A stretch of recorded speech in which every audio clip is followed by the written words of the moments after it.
Hello, I'm Steve Taddie, Director with HoyleCohen Wealth Management, and welcome to another edition of Econ Updates, where we discuss what's happening in the economy and translate that into what could be happening in the financial markets.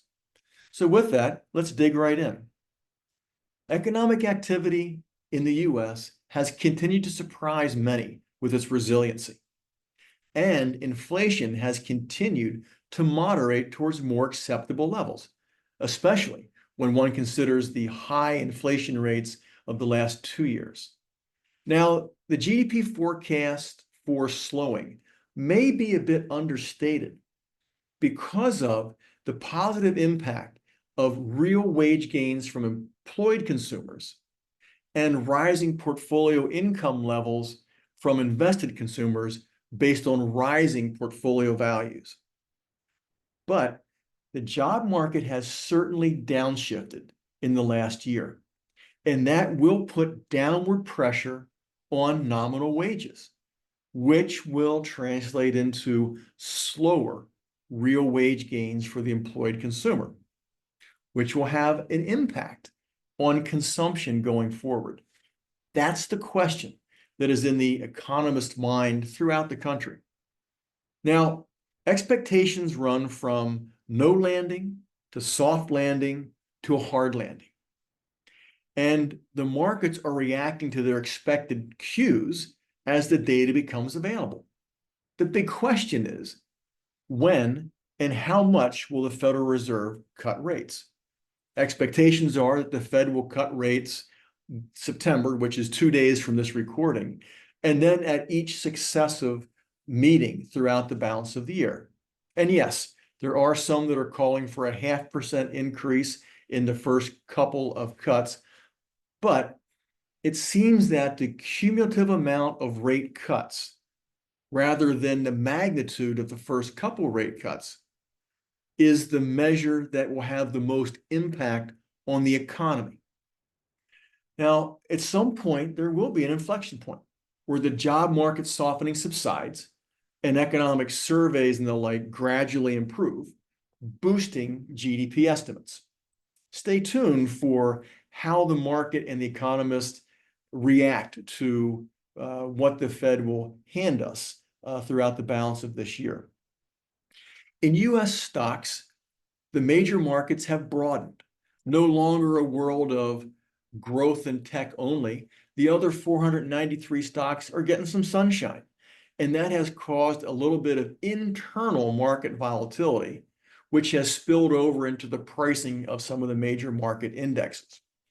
That's to be expected. We talked about that after the summer shot across the bow based on significant slowdown fears that circulated throughout the markets. Now, after a brief rally since that summer, the small and mid-cap stocks have been bested once again by the S&P 500, which stands tall for the year-to-date period, both against the small and mid-cap stocks and international and emerging stocks. It's been a good year for the S&P 500 once again.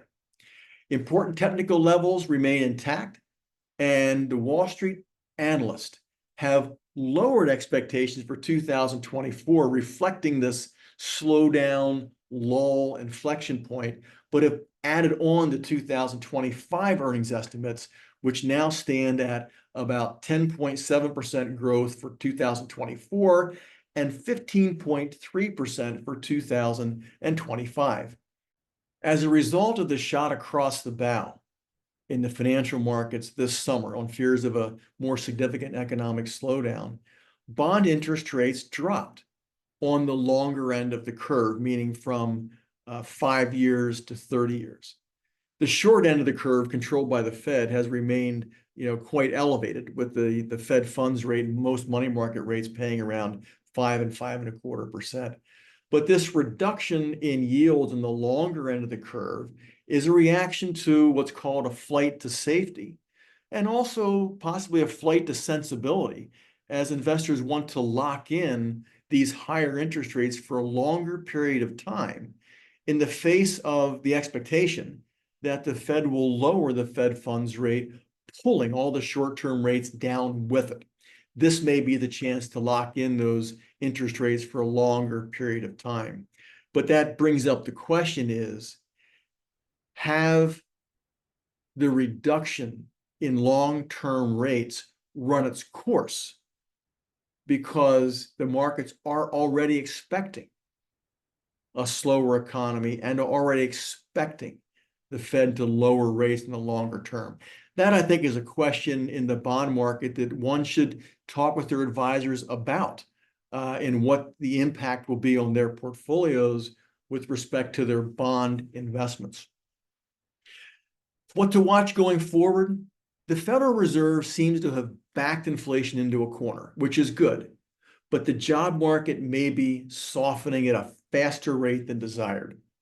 And that is something that the Fed has to contend with. That is one of the data metrics to keep an eye on. There's a lot of non-economic noise out there in the near future related to our elections, armed conflicts, etc. But Fed policy, future fiscal policies, and job market are the important items to watch going forward. That's all for now, and thanks for tuning in.